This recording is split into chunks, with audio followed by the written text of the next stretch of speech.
আজ ২৬শে মার্চ মহান স্বাধীনতা দিবস। দিবসটি উপলক্ষে সবাই কম বেশি সরব ছিলেন, শুভেচ্ছা জানিয়েছেন সোশ্যাল মিডিয়ায়, বাদ যাননি চলচ্চিত্র ব্যক্তিবর্গরাও। সুপারস্টার সাকিব খানের দুই প্রাক্তন অপু বিশ্বাস ও বুবলিও বাদ যায়নি সে লিস্ট থেকে। নায়িকা অপু বিশ্বাস তার নিজস্ব ফেসবুক অ্যাকাউন্ট থেকে একটি ভিডিও পোস্ট করে লিখেন, লাল সবুজ পতাকা আঁকা থাকুক আমাদের অস্তিত্ব জুড়ে, সবাইকে মহান স্বাধীনতা দিবসের শুভেচ্ছা। ভিডিও চিত্রটিতে দেখা যায় সুপারস্টার সাকিব খানের বড় ছেলে আব্রাহাম খান জয়কে বাংলাদেশের জাতীয় সঙ্গীত গাইতে দেখা যায়।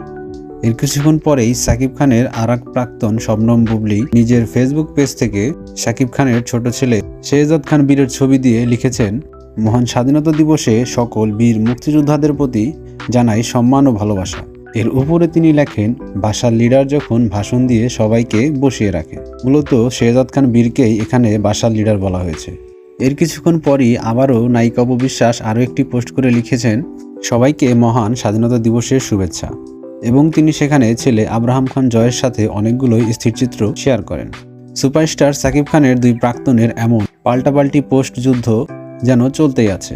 তো দর্শক বন্ধুরা, আপনাদের কাছে কি মনে হয়, এই যুদ্ধের শেষ কবে হবে? সাকিব খান কাকে মেনে নেবে, অপু বিশ্বাস না বুবলিকে? তা জানাতে পারেন নিচের কমেন্ট বক্সে। আর বিনোদনের সব খবর আগে পেতে সাবস্ক্রাইব করতে পারেন আমাদের এই চ্যানেল।